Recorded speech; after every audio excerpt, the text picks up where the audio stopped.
सबसे पहले संजीव, मैं आपकी तरफ ही रुक करना चाहूंगा क्योंकि एक बार फिर विपक्ष एकजुट होने की कोशिश कर रहा है और इस बार मेजबानी कांग्रेस कर रही है।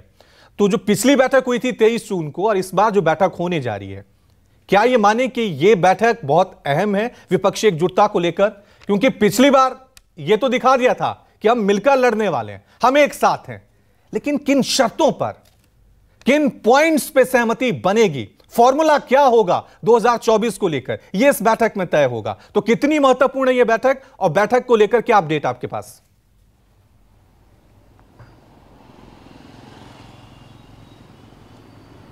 देखिए, 18 जुलाई की जो तारीख होने जा रही है वो लोकसभा चुनाव 2024 के लिहाज से बड़ी निर्णायक है।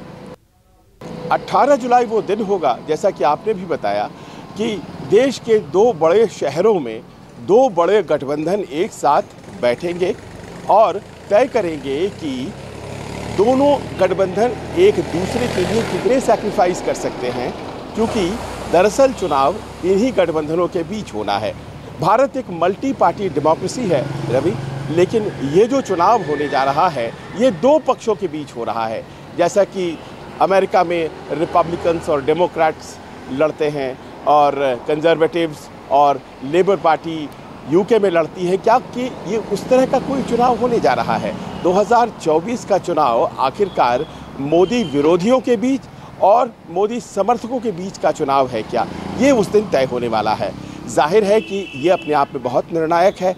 अब जहाँ तक सवाल एनडीए का है, उसमें तो बहुत कुछ अभी निर्भर करता है कि उनका कुनबा कितना बड़ा हो और कैसा हो, ये कैबिनेट रिशफल पर, क्योंकि कैबिनेट रिशफल एक ज़रिया होने जा रहा है जिसके थ्रू बहुत से नए दोस्त उन्हें मिलने जा रहे हैं, उन्हें बुलाया जाएगा। लेकिन रहा सवाल कांग्रेस के गठबंधन और कांग्रेस के मित्रों की बात, तो दो चीज़ें बहुत स्पष्ट हैं। पटना बैठक एक टर्निंग पॉइंट है भारतीय मौजूदा राजनीति के इतिहास की, जिसमें कि इस बात पर सहमति बनी कि साथ मिलकर लड़ने की ज़रूरत है और अब वहाँ से एक कदम बढ़ाया गया है। और इस बार नेतृत्व देखिए किसके हाथ में है, कांग्रेस के हाथ में है। लेटर किसकी तरफ से गया है? मल्लिकार्जुन खड़गे जो कांग्रेस के अध्यक्ष हैं उनके हाथ से गया है। और जहाँ तक मेरी जानकारी है, पिछली दफ़ा जब लेटर लिखा जाना था पटना बैठक के लिए तो एक संशय था कि आखिर कांग्रेस इनवाइट करे या कोई और इनवाइट करे, लेकिन इस बार वो संशय ख़त्म है।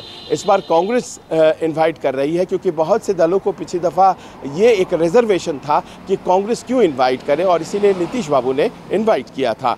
इस बार मल्लिकार्जुन खड़गे का वो शहर है, वहाँ कांग्रेस की सरकार है, हाल में ही जीत हुई है और उस शहर में होने जा रही है ये बैठक। तो पटना की बैठक जो कि टर्निंग पॉइंट है, उसके बाद अगर यहाँ लोग मिल रहे हैं तो कुछ रिजर्वेशंस ऐसा नहीं है कि कांग्रेस के गठबंधन में होने जा रहा है। मैं इसे कांग्रेस का गठबंधन इसलिए कह रहा हूँ कि अब जो लोग पटना में जमा होंगे वो कम से कम इस बात को स्वीकार कर लेंगे कि जो बिग ब्रदर है इस पूरे गठबंधन में वो कांग्रेस पार्टी ही रहेगी। ये संशय ऐसा लगता है पटना से बेंगलोर आते आते ख़त्म हो गई है। इसीलिए ये बहुत महत्वपूर्ण होगा देखना कि आखिरकार अरविंद केजरीवाल का रुख कैसा होता है, क्योंकि पटना बैठक के बाद वो प्रेस कॉन्फ्रेंस में नहीं आए थे और उन्होंने ऑर्डिनेंस को, दिल्ली अध्यादेश को एजेंडा बनाना चाहा था। क्या उनका वो मूड बदल गया? क्योंकि पिछले दिनों उन्होंने ये कहा है कि कांग्रेस पार्टी ने अभी तक समर्थन का ऐलान नहीं किया है। तो ऐसे में उनके समर्थन के ऐलान पर ही निर्भर करता है कि बेंगलुरु में हम जाते हैं या नहीं जाते हैं।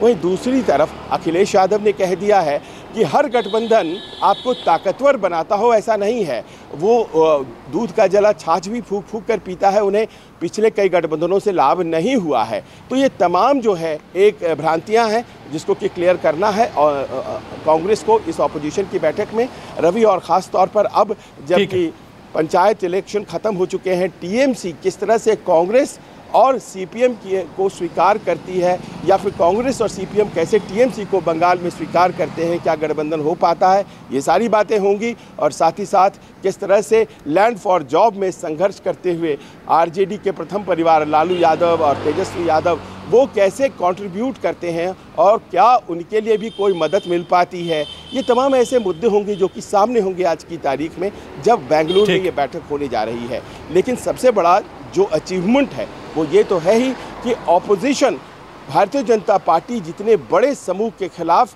खुद को एकत्रित करने में सफल हो गया है। और शायद यही वजह है कि पटना बैठक के बाद हम एक बेकरारी देख रहे हैं भारतीय जनता पार्टी में कि वो भी चाह रही है कि उसका भी कुनबा बड़ा हो जाए, उसके साथ भी लोग जुड़े। ठीक है, कोशिश तो हो रही है विपक्ष की एकजुट होने की, लेकिन 2024 में ये कोशिशें रंग लाएंगी, कामयाबी भी मिलेगी, ये देखने वाली बात होगी।